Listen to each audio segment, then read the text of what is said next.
श्रीमात्रे ब्रह्मोपदेष्ट्रे मे गुरवे दैवताय च प्राप्याय प्रापकायास्तु नमः श्रीनिधये नमः। नमो वेंकटेशाय वेंकटतुறைவார்க்கு நம. அன்பர்களே வணக்கம்.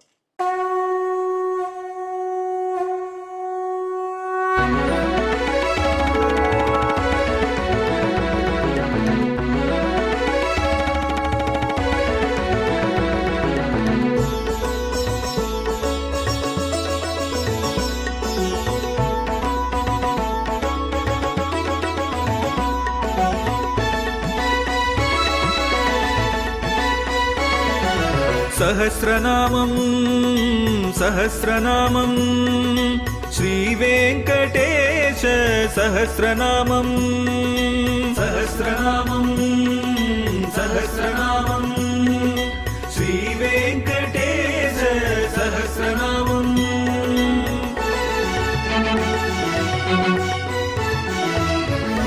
உலகில் கலிவினை தோஷம் அகற்றும் நாமம் சகஸ்ரநாமம்.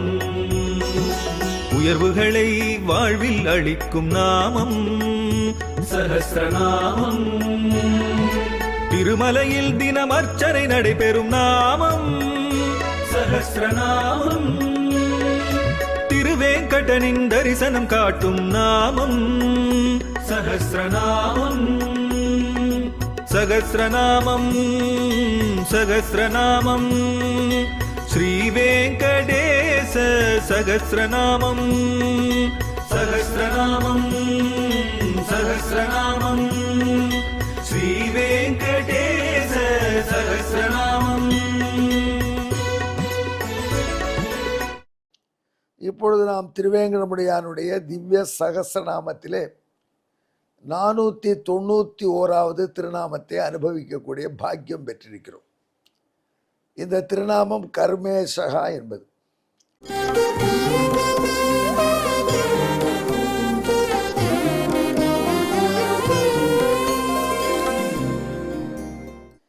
அதாவது உலகத்திலே எத்தனையோ வேள்விகள் செய்கிறார்கள், எத்தனையோ பகவானை திருப்திப்படுத்தக்கூடிய செயல்கள் செய்கிறார்கள்.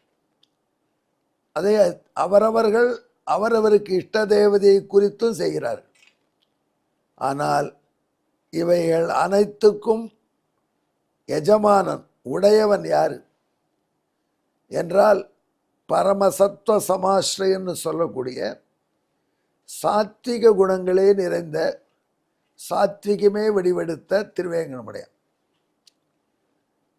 ஆமாம், இது கருணாகரன் இப்போ சொல்லலை, இல்லை பிருகுமுனிவர் பாவம் கஷ்டப்பட்டு கண்டுபிடிச்சார். இந்த கதையை நிறைய தடவை நாம் சொல்லியிருக்கோம், நீங்கள் கேட்டிருப்பீங்க.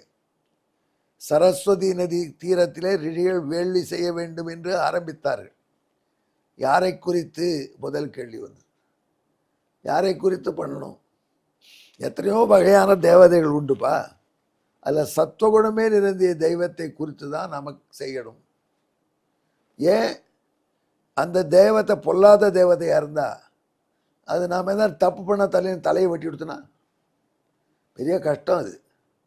அதாவது அந்த தெய்வம் கொஞ்சம் பொல்லாத கோவக்கார தெய்வமாக இருந்தால் நாம் கொஞ்சம் ஏதாவது தப்பு பண்ணிட்டா உடனே பழி வாங்கி கொடுத்தோன்னா நமக்கு இது என்ன இருக்குது? நல்லது செய்ய போய் காது செய்வான் கூதை செய்துன்னு நம்மாழ்வார் சொல்வார். காதில் கடுக்கன் போட்டுக்கணும்னு காதில் ஓட்டை போடணும்னா அவன் பெருசாக ஓட்டை போட்டான், இவன் கடுக்கன் போட்டோடனே போட்டுனா அறுந்து போயிடுது. இருக்கிறதும் போயிடுதுப்பா, உள்ளதும் போச்சு நல்லா கண்ணான்ற மாதிரி இருக்கிறதும் போய் நாம் இப்போ இருக்கிற வாழ்க்கையை விட மோசமான வாழ்க்கையாகி பிசாசாகி தவிக்க வேண்டி வரலாம். எனவே நம் பிழைகள் பொறுக்கக்கூடியவன், சத்துவகுணம் நிறைந்தவன், அப்படிப்பட்டவன் பற்றி தான் நாம் வேள்விகள் செய்ய வேண்டும். அவன் யார் என்று நாம் தெரிந்து கொள்ள வேண்டும் என்று முனிவர்கள் சொன்னார்கள். அப்படி எப்படி தெரிஞ்சுக்கிறது? லேபரேட்டரியில் கொடுத்து டெஸ்ட் பண்ணிவிடுவோம். எந்த லேபரேட்டரியில் கொடுக்குற தெய்வங்கள்லாம் கொண்டு நிறுத்தியாக டெஸ்ட் பண்ண முடியும்? அந்த வல்லமை ஒரு முனிவருக்கு உண்டு என்றவர்கள் தீர்மானித்தார். தங்கள் சார்பிலே பிருகு என்ற முனிவரை ஏற்படுத்தினார். பர்ஜதி தபசேதி பிருகு, கோர மாத்தவம் செய்த பிருகு முனிவர். அந்த பிருகு முனிவருடைய வேள்வியில் லக்ஷ்மி தேவி அவதரித்தாள். வேள்வியிலே அவதரித்த லக்ஷ்மி தேவியை தன் பெண்ணாக பிருகு வளர்த்தார். அதனால் லக்ஷ்மி தேவிக்கு பார்கவி என்று பெயர். அந்த லக்ஷ்மி தேவியின் மணாளன் திருமால். அவ்வளோ லக்ஷ்மி தேவியே அவருக்கு கன்னியகாதானம் பண்ணி கொடுத்த பிருகு. அப்படின்னா அவருக்கு எவ்வளவு ஏற்றம் இருக்கணும். அவர்கிட்ட இந்த பொறுப்பை படைத்தார்கள்.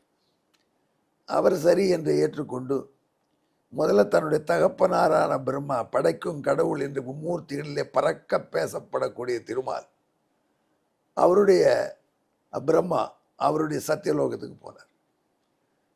படைக்கும் கடவுள் என்று பறக்க பேசப்படும் பிரம்மதேவனுடைய சத்தியலோகத்துக்கு போனார். பிரம்மாவின் அந்தப்புறத்தை நோக்கி நடந்தார். அங்கே காவலுக்கு இருந்த ஒருத்தன் சொன்னா, இப்பொழுது உள்ள போகக்கூடாது. சரஸ்வதி தேவியும் பிரம்மாவும் தனிமையில் இருக்கிறார், யாரையும் அனுப்பக்கூடாது என்று உத்தரவு. நான் பிரம்மதேவனுடைய புத்திரன்பா, பிள்ளை கூடவா சட்டம் சொல்வேன், இவ்வளோ தைரியம் உனக்கு என்று அவனை புறக்கணித்து விட்டு பிருகு உள்ளே நுழைந்தார். அது அநாகரிகமான செயல். ஒரு தம்பதிகள் தனிமையில் இருக்கும் பொழுது உள்ளே பிள்ளையாக இருந்தாலும் வளர்ந்த பிள்ளை வரக்கூடாது. இந்த மேனர்ஸ் தெரியவில்லை, நாகரிகம் தெரியவில்லை என்று பிரம்மதேவன் கடிந்து கொண்டார் பிருகுவை. பார்த்தார் பிருகு, இந்த ஆளுக்கு எனத்துக்கு வேண்டி வேண்டியது, இனிமேல் உனக்கு கோயில் கூட இருக்காது போன்னு செபிச்சுட்டார். அதிலிருந்து பிரம்மதேவனுக்கு கோயிலில் சிலை வைத்து வழிபடுவது இல்லாத போயிடுச்சு. தள்ளெழுத்து எழுதுகிற பிரம்மதேவன் அவனை தாஜா பண்ணி வச்சா காரியம் நடக்குமா? அவனுக்கு கோயிலே கிடையாது, பூஜையே கிடையாதுன்னா என்ன பண்ணுறது? இப்போ தற்காலத்தில் சில பேர் பிரம்மாவுக்கு கோயில் கட்டுறாங்க. அந்த காலத்தில் இது பெரிய பிரம்மாவுக்கு கோயில் புஷ்கரம் போன்ற சில இடங்களில் இருந்தது, அது முன்னாடியே ஏற்பட்டது. இதை புதிய கோயில் பிரம்மாவுக்கு அமைக்க முடியாது, ஏன்னா சரிப்பட்டு வராது, முனிவருடைய சாபம். சொந்த அப்பனுக்கே கோயிலில் சிலை வைக்கப்படாதுன்னார் பிருகு. எங்கள் அப்பா சிலை தான் எங்கே பார்த்தாலும் வைக்கிறேங்கிறா சில பேர், அவளை ஒன்றும் பண்ண முடியாது. அது பிருகுவின் நிலைமை அப்படி ஆயிடுச்சு. அதற்கப்புறம் பிருகு முனிவர் கைலாசபுரம் பிரதர் எப்படி இருக்கார் பார்க்கலாம். சிவபெருமான் அவர் தான் மும்மூர்த்திகளில் சமகார மூர்த்திங்கிறாள். சிவபெருமான் தனிமையாக இருக்கக்கூடிய அரைப்பகுதி அந்தப்புற பகுதிக்கு கைலாசத்திலே போனார் பிருகு. நந்திகேஸ்வரர் தடுத்தார். இப்போ நாடக ட்ராமா டான்ஸ் ஒத்திகை நடக்கிறதுங்க. பரமசிவனும் பார்வதியும் ஒரு டான்ஸ் ஆட போகிறோம், அந்த பெர்ஃபார்மன்ஸுக்காக ஒத்திகை அபியாசம். நீ தொந்தரவு பண்ணி அங்கே போகக்கூடாது, போனால் என்ன ஆகும், நீ பேசாமல் இரு. இன்னும் நந்திகேஸ்வரை விரட்டி விட்டு உள்ளே போனார். 2 தப்பு. உள்ள பர்மிஷன் இல்லாமல் போகிறது ஒரு தப்பு, போகாது என்று சொன்ன நந்திகேஸ்வரரை புறக்கணித்தது ஒரு தப்பு. அதனால் பரமசிவனுக்கு கோபம் ஜாஸ்தியாகிடுது. அவனை சூலத்தை எடுத்துக்கொண்டு மாய்ப்பதற்கே வந்தார். பார்வதி தடுத்தாள். முனிவனை போய் கொல்லு, கெட்ட பேர் வாங்கக்கூடாது, ஏற்கனவே பிரம்மாதலை கிள்ளி போட்டு கட்டப்படுது போரும் என்று பார்வதி தடுத்தவாறே சூலத்தை பின்னாடி வைத்து கொண்டார். ஆனால் இவ்வளவு கோபக்கார தேவதையாக இருக்க நீ, அவன் ஒரு பிழைக்கே இப்படி பாஞ்சு வரைய சூலத்தை எடுத்து பாயறையே, அதனால் உனக்கு உருவம் வழிபாடு இருக்காது, லிங்கத்தில் தான் வழிபடுவார்கள் என்று செபித்தார். உனக்கு வழிபாடே கிடையாது, ஒருவருக்கு அவருடைய உருவத்துக்கு வழிபாடு, அவரை குறிப்பிடக்கூடிய லிங்கத்துக்கு. இப்படி அட்டகாசம் பண்ணிட்டு பிருகு வைகுண்டலோகம் போனார். அங்கே வைகுண்டலோகத்தில் துவாரபாலகர்கள்லாம் பிருகுவை பார்த்தா, கொஞ்சம் பொருங்கள், பெருமாளும் தாயாரும் தனிமையில் இருக்கா, அதெல்லாம் கிடையாது, நான் போவேன் அப்படின்னு உள்ளே போனார்.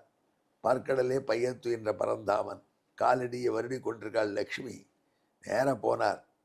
மற்ற இடத்தோட இங்கே உக்கிரமாக வேலை செய்தார். தன் காலை தூக்கி திருமார்பின் மார்பிலை உதைத்தார். நான் அவரே படுத்துட்டு இருக்கேன். கலங்கி போய்ட வைகுண்டத்தில் யாரும் எதிர்பார்க்கலது.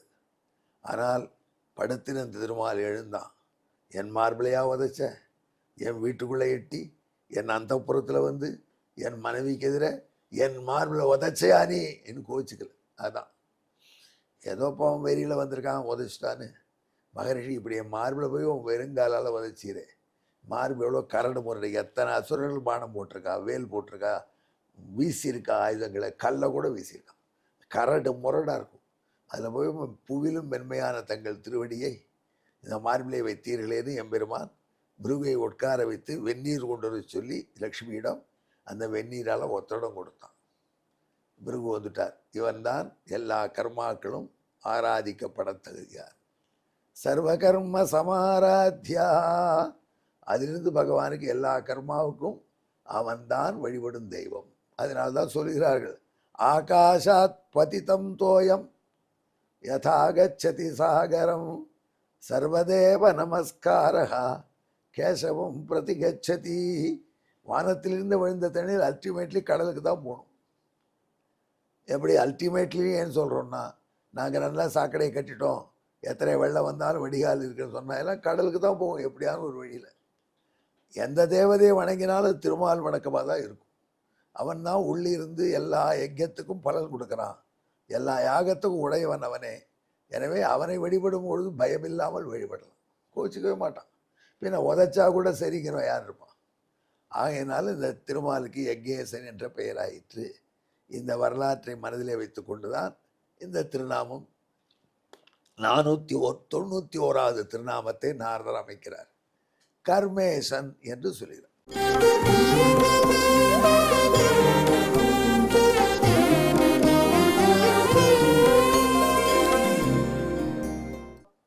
கர்மணாமபி சர்வேஷாம் ஈசோயம் நைவ சம்சயः கர்மேஷ இதி நாம்னா தத் ஸ்தூயதே வெங்கடேஸ்வரः.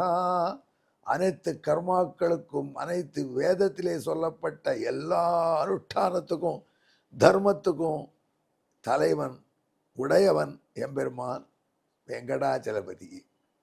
ஆகையினால அவனுக்கு கர்மேசன் என்று பெயர் என்று நாரதர் இந்த திருநாமத்தை அனுபவிக்கிறார். இதுவரை நாம் உங்களுக்கு இந்த திருநாமம் இந்த பின்னணி சமஸ்கிருதத்தில் சொன்னோம். இப்போ தமிழிலே அதை பாட்டாக அகவலாக சொல்கிறோம், கேளு.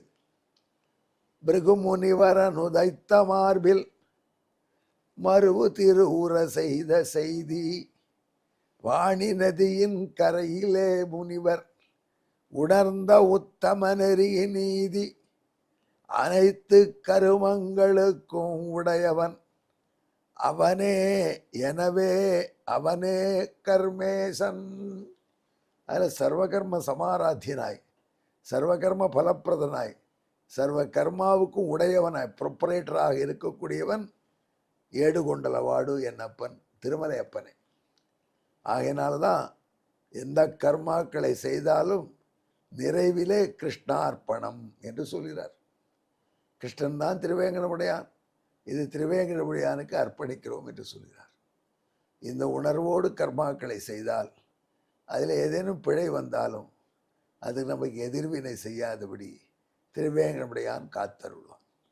இதை மனதிலே வைத்துக்கொண்டு நாம் எந்த ப்ரேயர் செய்தாலும், எந்த வழிபாடு செய்தாலும், எந்த பூசனை செய்தாலும் அதிலே நேரக்கூடிய பிழைகளை எல்லாம் மன்னித்து இந்த கர்மாவை ஏற்றுக்கொள்ளக்கூடியவன், ஏன்னா எல்லாம் அவனுடையது என்று கர்மேசனை தியானம் பண்ணுங்கள்.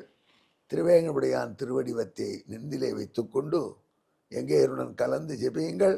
கர்மேசாய நமஹா, நமோ வெங்கடேசாய, வெங்கடத்துறைவார்க்கு நம.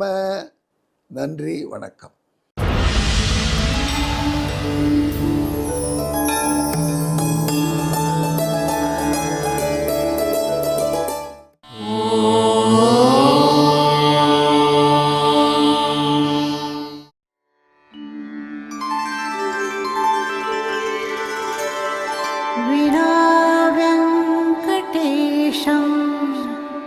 ननाथो ननाथः सदा वेङ्कटेशं स्मरामि स्मरामि। हरे वेङ्कटेश प्रसीद प्रसीद, प्रियं वेङ्कटेश प्रयच्छ प्रयच्छ।